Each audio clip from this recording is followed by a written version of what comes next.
Mi nombre es Gabriela Sansó, yo trabajo en el Hospital de Niños y en nuestro grupo lo que hace es el diagnóstico genético de la enfermedad. Así que bueno, traté de traerles algunas diapositivas como para contarles un poco qué es lo que hacemos y bueno, por supuesto al final alguna cosa que quieran una aclaración especial o me quieran hacer alguna pregunta, no hay ningún problema. Bueno, vamos a ir rápido con algunas cosas que ya se vieron de lo que es lo que se trata en la enfermedad de von Hippel-Lindau, cuál es el gen, que ya un poco lo contó Karina, en dónde está ubicado, en el brazo corto del cromosoma 3, y lo importante de remarcar que actualmente prácticamente el 100% de los pacientes van a presentar alguna manifestación a los 65 años. O sea que la penetrancia es bastante alta, casi en su totalidad.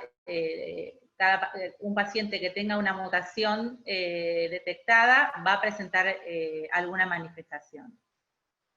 En cuanto a la clasificación, que esto nos va a servir para más adelante, ya un poco también la contaron, pero bueno, es importante sí distinguir bien si se trata de un VHL tipo 1 o VHL tipo 2, porque el abordaje del estudio genético que nosotros vamos a hacer un poco va a depender de si es con feocromocitoma o sin feocromocitoma, y cada uno de ellos tiene que ver con el subtipo 1 o subtipo 2. Entonces, este es el gen, el esquema del gen, y lo que es importante es que es un gen supresor tumoral, que también ya lo contamos, y participa en la inhibición de RNA mensajeros, que son las copias, digamos, del ADN, es el que lleva el mensaje de la copia de ADN, por eso se llama RNA mensajero, y va a participar en el metabolismo energético, en la angiogénesis y la apoptosis, que son, digamos, todo lo que desencadena las manifestaciones y la clínica de los pacientes. Y esto lo hace a través de algunas moléculas, que son esos RNA mensajeros que debería estar inhibidos y no están, que son el EPO, VEGF, GLUT1, etc. Entonces, este gen, ¿qué es lo que hace? Es un proceso de poliubiquitinación de HIF-1 alfa, que es el factor inducible en estado de hipoxia, que es el responsable, digamos, de todas estas acciones que supuestamente VHL debería inhibir. ¿Y cómo lo hace? A través del proceso este de poliubiquitinación, que es lo que quiere decir es que simplemente lo que hace es marcar la molécula de HIF por alguna sustancia para que sea detectado y sea degradado. Eso es lo que debería hacer la proteína de VHL. Cuando está mutada, ese proceso no se produce, o sea, no marca, no identifica, como si uno pusiera con un pincel cuál es la molécula que tiene que ser degradada, deja de hacer esa acción y HIF-1 alfa está activo. Y eso es, en definitiva, a lo que lleva las manifestaciones posteriores de la enfermedad. Otro de los conceptos que se vieron es que todas las personas que heredan una copia alterada del gen necesitan el segundo evento, ¿sí? Esto también es importante, no solo con un evento que es heredar digamos, la primera mutación, sino que debe darse el segundo evento, que es la inactivación de la segunda copia, por eso se lo llama gen supresor tumoral. Y otro de los conceptos también importantes es que el 23% de los pacientes van a presentar mutaciones de novo. Entonces, avanzando un poquito más, ¿cuáles son, gráficamente, cuáles son las acciones del gen? Este es el gen VHL. Cuando está mutado, se une a todas estas proteínas que forman ese complejo, que son las responsables de poliubiquitinar. Al estar mutado no se puede unir a ese complejo, HIF-1 alfa se empieza a acumular, y HIF-1 alfa lo que hace es activar todas estas proteínas, los RNA mensajeros que dan como resultado estas proteínas que están relacionadas a la angiogénesis, como les dije, el metabolismo aumentado y la estimulación del crecimiento. Y en definitiva lo que lleva es al desencadenamiento de la enfermedad. Entonces, dentro de los clústeres, que es lo que también hablábamos un poquito de la parte bioquímica, en los clústeres de expresión, VHL está dentro de los genes de la pseudohipoxia. Y dentro de esos genes de la pseudohipoxia está también la expresión de la noradrenalina, o sea, de todo el mecanismo hacia la expresión de noradrenalina. Por eso esos tumores, si uno saca un patrón bioquímico, uno muchas veces se orienta en el laboratorio a ver cuál es el patrón bioquímico que tiene, y es a expensas de noradrenalina, ¿sí? Aumento de noradrenalina. Entonces, ¿cuál es la utilidad de realizar una prueba genética? Una es llegar al diagnóstico, otra es ofrecer un pronóstico, otra es las implicancias que puede llegar a tener un posible tratamiento, y finalmente el consejo genético que uno da a los miembros de esa familia. Entonces, ¿cuáles son las dos formas que tenemos de estudiar a los pacientes según el fenotipo?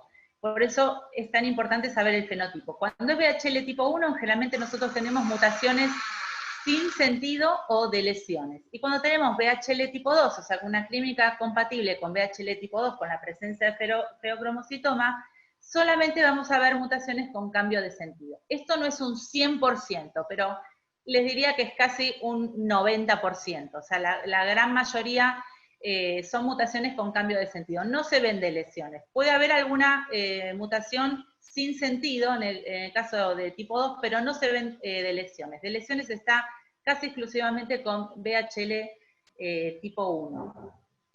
En cuanto a la metodología, tenemos dos tipos de metodología grandes, digamos, dos grandes grupos, que son el estudio de mutaciones puntuales, que es lo que va a dar el origen a las missense o las no-sense, a través de la secuenciación automática, y en caso que ya uno haya detectado la alteración, puede realizar una digestión enzimática.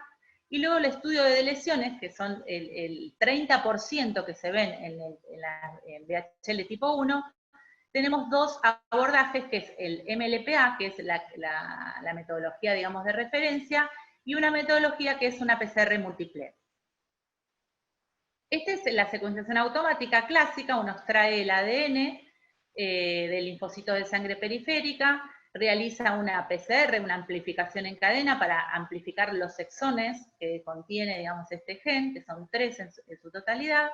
Se realiza una secuenciación automática del ADN y se obtiene un esquema de este tipo, que es como si uno se metiera dentro del ADN, y cada pico es como si leyera una por una las bases que tiene ese ADN, y uno lo contrarresta o lo compara con una secuencia de referencia, y puede ver qué bases son distintas en función a la base, a la secuencia de referencia. Y de ahí uno define si tiene o no una determinada mutación. Entonces, seguimos las otras técnicas, que son las que vemos en estudio de lesiones. Como les dije, es la PCR múltiple cuantitativa. Este es un abordaje, digamos, previo. Primero se realiza esta y luego se confirma por la otra metodología, que es el MLPA. Una es un poco menos sofisticada, solo se amplifican los 3 exones, y lo que tiene de bueno es que se utiliza solo un fluorocromo, un primer, digamos, un cebador, que es el que está marcado. Por eso el costo de esta metodología es mucho más bajo, mucho más accesible, y es una técnica también más rápida. Y luego sí está el MLPA, que ya es un kit comercial, en donde uno pide las ondas, y este vendría a ser el gold estándar en esta metodología. Entonces, bueno, este es el desarrollo de la técnica. No nos vamos a meter mucho porque tampoco hay mucho tiempo, pero son como 2 ciclos de PCR. Una primer PCR en donde uno coloca esa secuencia universal, o sea, con un cebador específico donde tiene enganchadito una secuencia universal, y luego hace otra ronda de ciclos, en este caso son 10 ciclos, otra ronda de ciclos de 20 ciclos, y ahí ya, que ya tengo cada uno de los exones amplificados, voy a revelar con el SafeFAM, que es solo un primer marcado. ¿Por qué? Porque lo más costoso, digamos, de esta metodología es ese primer marcado con ese SafeFAM, con ese fluorocromo. Entonces, esta técnica solo necesita la compra de ese primer marcado. Entonces, es una técnica fácil y rápida para realizar en el laboratorio. Y bueno, y luego sí tenemos la técnica de referencia, que es el MLPA, donde, bueno, básicamente consiste en una desnaturalización, es una técnica muy, muy específica, donde hay varias sondas, se produce una desnaturalización del ADN, una hibridación con sondas específicas, una ligación, donde si esas sondas realmente se hibridizaron, por eso es bien específica, ahí recién se produce la ligación, si no, no se produce la ligación, y una vez que está la ligación se produce una PCR, luego se separa por electroforesis capilar, y luego tenemos el análisis de los resultados. El kit de MLPA, como ven, lleva varias sondas, hay 4 sondas para el exon 1, tenemos 3 sondas para el exon 2, 2 sondas para el exon 3, ven acá están ubicadas cada una de las sondas que trae el kit para poder detectar alguna alteración en alguno de estos exones. Y además trae sondas de referencias o sondas localizadas que están cercanas al gen. Por eso es un kit bastante completo, que en total tiene 29 sondas. Por eso es la técnica de referencia.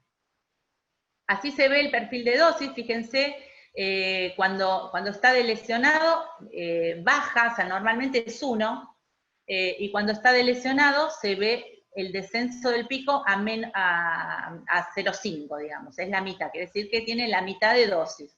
Entonces, un paciente que esté delesionado, en este caso tiene una deleción del exón 2 y 3, vamos a ver una deleción de cada una de las ondas, de todas las ondas del 2 y de todas las ondas del 3. Entonces, o sea, nos sirve porque tenemos una manera de verlo fácilmente, si está delesionado un exón, 2 exones o los 3 exones, ¿sí?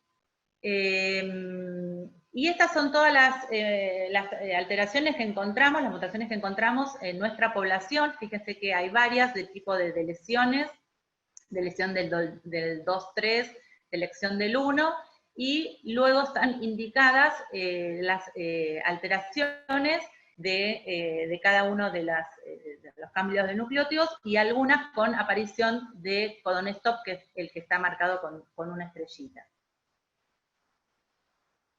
En cuanto a los registros epidemiológicos que tenemos, fíjense, tenemos en total 19 familias, esto no está actualizado a este año, hasta el año anterior, son 19 familias con VHL tipo 1, 25 familias con VHL tipo 2, y fíjense, en cuanto de esas 25 familias, 13 con VHL2C, 8 con VHL2B y 2 con VHL2A. Más o menos ese es el cuadro de distribución de las familias que tenemos. Y lo último que quería contarles, que bueno, hoy por hoy nosotros lo que hacemos es el estudio del gen único, pero bueno, últimamente se está utilizando el equipo de última generación, de secuenciación de nueva generación. En el caso de VHL no es, o sea, como tiene una clínica bien florida, uno va y directamente estudia el gen, pero muchas veces muchos pacientes no tienen una clínica determinada, o solo tienen feocromocitoma, o tienen un cáncer renal, en donde no tienen una clínica florida y no tienen antecedentes familiares. Lo que nosotros estamos haciendo ahora en el hospital es la realización del exoma o el diseño de paneles, en donde va a estar involucrado el gen de VHL, pero van a poderse estudiar en conjunto con VHL la aparición de otros genes, que quizás tengan que ver con el cáncer renal, o con hemangioblastomas, o con otros tipos de feocromocitomas, o con paragangliomas, y esto, bueno, va a ser de utilidad para aquellos pacientes que no tengan una clínica definida, o para incluir, digamos, una frecuencia más rápida, ya que en el panel va a haber varios genes y quizás las largadas van a ser más seguidas. En este caso, bueno, la utilización de pacientes de paneles tiene una profundidad mucho mayor para la detección, digamos, de la alteración, aunque todavía es necesaria la confirmación por Sander.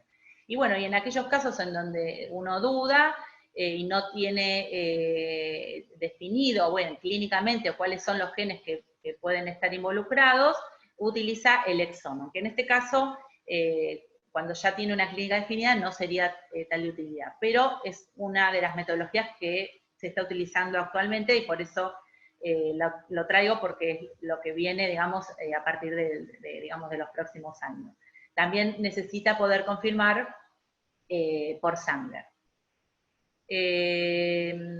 Bueno, y nada más. Muchas gracias. Muchas gracias.